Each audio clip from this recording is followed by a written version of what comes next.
Kakayers, isang nakakabiglang balita po ang yumanig sa Barangay Halapitan sa San Fernando, Bukidnon. Isa po itong simbahan na kasalukuyang nire-renove, ngunit natupok po ng apoy. Nangyari po ito pasado alas 7 ng umaga sa March 23 kung saan mabilis po na kumalat ang apoy at tuluyang nilamon po ang ilang bahagi ng istruktura. Ang simbahan nga po ito ay gawa po sa kahoy. May mga lumang electrical lines, may bahagi pang pansamantalang plywood habang renovation. Kaya kapag may spark o maliit lamang na apoy, seconds lang pwede nang kumalat. Hindi dahil hindi banal ang lugar, kundi dahil physical materials na madaling masunog. Ngunit higit pa po sa mga usok at abo, sumiklab din po ang iba't ibang paratang, mga haka-haka tungkol po sa ating relihiyon at pananampalataya. Nasunog nga po ang simbahan na ito at agad po nagsusulputan ang mga komento online.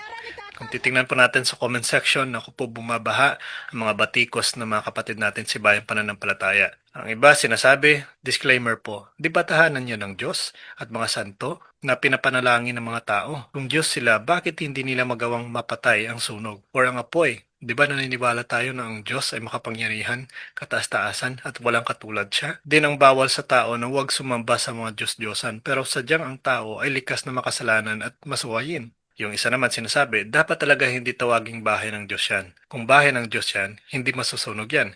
Hindi naman talaga templo ng Diyos yan. Tayo po ang templo ng Diyos. Ang isa pa po dito, sinasabing bawal magsamba sa mga rebulto eh. Ang isa pa po dito, sinasabi na baka makasalanan yung pari dyan. Yan nga po ang direktang pag-uusga ng mga kapatid nating ito sa comment section. Now, alin ba dito ang totoo? At alin ang maling intindi sa Biblia? Dudurugin po natin ito bawat paratang. Hindi po natin gagamitan ng opinyon, kundi gagamit po tayo ng Biblia at tamang aral ng simbahan. Una po sa sinasabi nila, kung bahay yan ng Diyos, hindi dapat nasunog. Hindi naman templo ng Diyos yan. Tao ang templo. Now, tama naman po na sabihing tayo ang pangunahing templo ng Diyos. In 1 Corinthians chapter 3 verse 16 sinasabi, hindi ba ninyo nalalaman na kayo'y templo ng Diyos? Pero importanteng pansinin po na hindi sinasabing walang ibang bagay na pwedeng tawagin para sa Diyos. Hindi rin po sinasabing kapag gamit ng Diyos, hindi pwedeng masira. In fact, sa Biblia mismo, may mga bagay po para sa Diyos na nasunog. Sa lumang tipan po in 1 Samuel chapter 4, nasira ang tabernacle area. Nakuha ang Ark of the Covenant. Nawasak at sinunog ang Shiloh in Jeremiah 7:12-14. Ang tanong pa natin dito, yun ba ay patunay na hindi iyon para sa Diyos? Hindi po.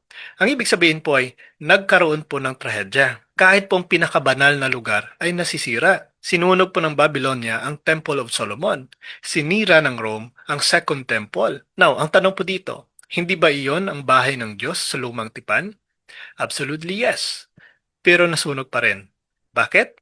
Kasi ang kahoy ay tagos ng apoy. Hindi po unlimited miracle proof wall. Ang pagkapinsala po ng simbahan ay hindi po patunay na hindi ito kay God. Patunay ito na totoong mundo, totoong apoy, totoong materyales ang nasusunog. Ang mahalaga po dito, ang Diyos ang tunay po na tahanan natin, hindi po ang building. Pero ang simbahan po ay lugar ng pagsamba, hindi kalaban ng katotohanan. Maliwanag po yan. Sunod po sa paratang dito ay, kung tahanan ng Diyos at mga santo yan, bakit hindi nila pinatay ang apoy? Well, ganito rin po ang argumento ng mga hindi naniniwala. Kung Diyos, bakit may sakit? Kung Diyos, bakit may baha? Kung Diyos, bakit may digmaan? Ang tawag po dito, problem of evil. At matagal nang sigalot yan ng Biblia. Now, in biblical pattern, God allows suffering, but never abandons us. Pinapayagan niyang masunog ang Jerusalem in Jeremiah 52. Pinayagan niyang mawasak ang temple in 2 Kings 25. Pinayagan niyang mamatay ang karamihan sa martyrs.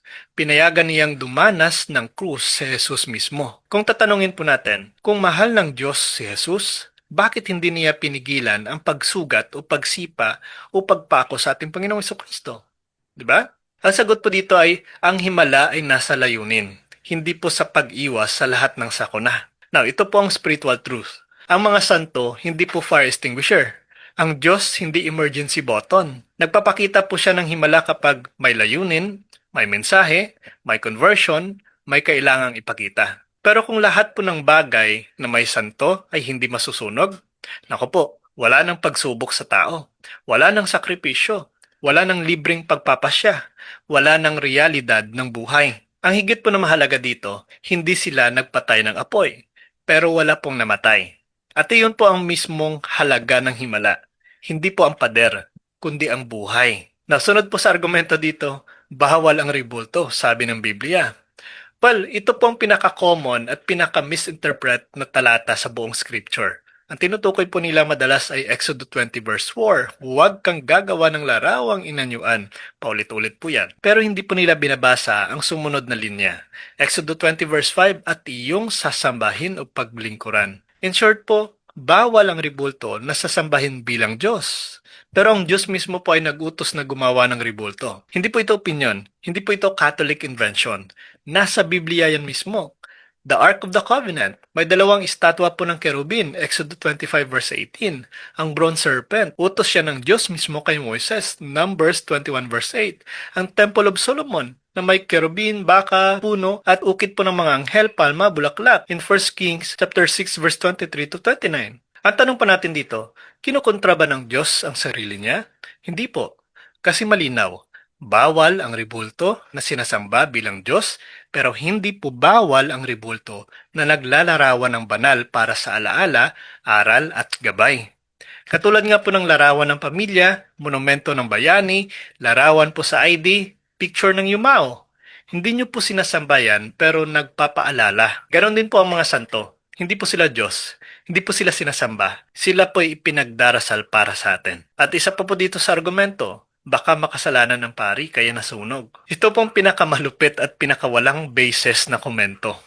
In fact, ang sunog po ay nagmula sa naiwang kandila ayon po sa BFP. May engineering cause, human accident. Walang binanggit po na pari. Walang ebidensya, walang basihan. Kung susundin po natin ang ganitong logic, kapag nasunog ang bahay mo, makasalanan ka ba? Kapag nabangga ang sasakyan mo, masama ka bang tao? Kapag may bagyo, makasalanan ba ang Pilipinas? Ito pong biblical truth. Ang mga sakuna po hindi automatic punishment. Sa Luke 13 verse 4, sinasabi po ni Jesus na, akala ba ninyo mas makasalanan sila dahil nadaganan ng tore? Hindi. Ito po ang katotohanan. Ang pari po ay tao rin. Nagkakamali, nagkakasala, nagtatama, nagbabago. Pero kung ituro ang isang kasalanan o rumor bilang dahilan ng sunog, naku po, hindi po iyon aral ng Diyos. Iyon po ay paninirang puri. At alam naman po natin, do not bear false witnesses against your neighbor. Kasalanan din po yan sa commandments ng Diyos. Kaya ipinapakilala lang po nila ang kanilang sarili. Diba? Now, kapag may mga nangyayaring sunog po sa isang simbahan, mabilis po na kumakalat talaga ang mga usapan. May mga nagko-comment na patunay na mali ang relihiyon, hindi sila protektado ng Diyos, plastic lang ang santo, kaya nasunog, hindi yan bahay ng Diyos. Naku po, pero kung titingnan po natin ng malalim, hindi po yun ang tunay na mensahe. Hindi po ito proof na maling relihiyon ang Katoliko. Kung ang basihan po ng katotohanan ay kung nasusunog o hindi ang gusali, edi kahit bahay, paaralan o ospital, mali rin? Diba? Lahat po iyon ay nasusunog minsan. Sabi nga po ng Biblia, 1 John chapter 2 verse 17, ang lahat po ng bagay sa mundong ito ay lilipas. Ang apoy po ay walang pinipiling relihiyon. Natural na pangyayari, hindi po espiritual na hatol. Maliwanag po yan. Hindi po ito patunay na plastic ang santo. Ang rebulto po ay kahoy, plaster at paint. Literal, gawang kamay, ginagamit bilang visual reminder. Kaya kung nasunog ang material, ibig sabihin po ba walang silbi? Hindi po, kasi ang rebulto po ay simbolo, hindi po Diyos. Kung nasusunog pong larawan ng nanay mo, ibig bang sabihin wala kang nanay? Hindi po.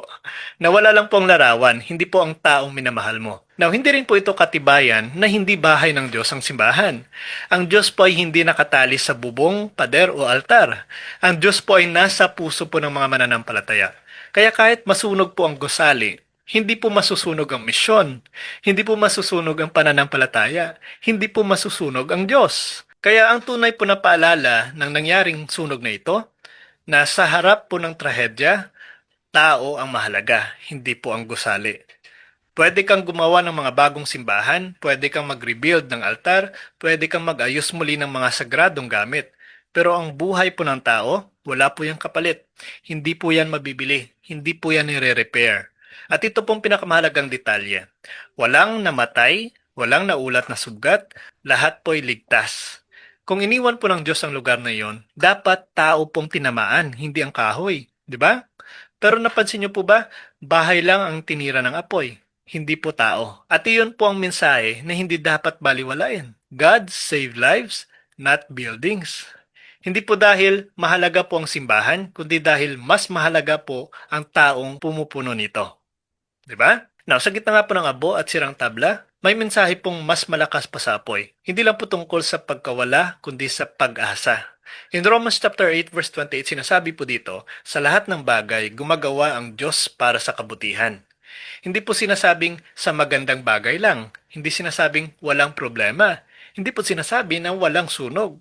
Sinasabi po dito na sa lahat ng bagay, kasama po dyan ang sakuna, kasama po dyan ang pagsubok, kasama po dyan ang mga hindi inaasahang pangyayari. Ang Diyos ay gumagawa po ng kabutihan sa mga kondisyong mukhang masama. Ang abo pwede pong magsimula ng bagong kabanata. In Psalms 34 verse 18, sinasabi po dito, malapit ang Diyos sa may pusong wasak. Kaya kapag may trahedya po, hindi ibig sabihin po na wala ang Diyos. Kabaliktaran pong sinasabi ng mga kapatid natin. Ang natunay po na nangyayari ay doon siya mismo mas malapit. Mas tahimik pero mas totoo. Mas hindi nakikita pero mas nararamdaman. Maliwanag po yan. Now, ito po ang tunay na lakas ng simbahang katoliko. Hindi po yan sa tibay ng kahoy, hindi po sa kapal ng pader, hindi po sa laki ng tore. Kung iyon po ang sukatan, edi lahat po ng lumang simbahan na gumuho dahil sa lindol ay mali na, di ba? Hindi po ganoon. Ang tunay po na lakas ng simbahan ay nasa tibay ng pananampalataya, pagkakaisa ng komunidad, pagtitiwala sa Diyos sa gitna po ng pagsubok, pagbangon pagkatapos pong masunog ang lahat. Kaya sa bawat apoy po, may aral po dyan. May paalala, may pag-asa. That the church may lose a building, but never its faith, never its people, never its God. Maliwanag po yan. Now, hindi po problema ang simbahan na nasunog. Hindi po problema ang pare. Hindi po problema ang rebulto. Ang problema po ay ang maling pagbasa ng Biblia at maling akusasyon sa pananampalataya. Ngunit ang mabuting balita, ang simbolo ng kahinaan ay nasusunog. Ang simbolo ng kaligtasan ay walang nasaktan. At sa dulo po, ang Diyos ay hindi po nakatira sa kahoy. Nakatira po siya sa puso ng mga mananampalataya. Hindi po ang apoy ang nagsasabi kung sino po ang Diyos. Tandaan po natin yan. Hindi po ang abo ang nagdesisyon kung anong relihiyon ang totoo. Ang tunay po na sukatan ay ito. Sa gitna ng apoy, nakaligtas ang tao. At kung buhay ang iniligtas, naroon po ang Diyos. Huwag pong kalimutan na i-like at i-subscribe ang ating video upang matulungan din po natin ang channel na ito na lumago. God bless po sa ating lahat. Hello mga kapatid, follow and subscribe Mr. Curious Catholic. Marami tayong matutunan, mapupuno po yung ating isipan sa mga katotohanan. Dahil ang katotohanan na magbigay sa atin ng tunay na kalayaan. God bless. Hello mga kapatid, inanyayahan namin kayo, huwag niyong kalimutan mag-subscribe sa kay Bro Dens Oberio, Mr. Curious Catholic. Marami kayong matutunan sa pamamagitan ng pagsubaybay niyan sa pagsagot sa pananampalataya na inaatake ng ating mga kapatid sa iba. Yung pananampalataya, and they are not only attacking the teachings of the Catholic Church, but proselytizing the good numbers of the Catholic. At sa pamamagitan sa pagsunutin niyo nitong Mr. Curious Catholic, Facebook page and YouTube channel, dami ninyong matutunan. Isabuhay natin ang ating matutunan. Rodillo et Iglesia.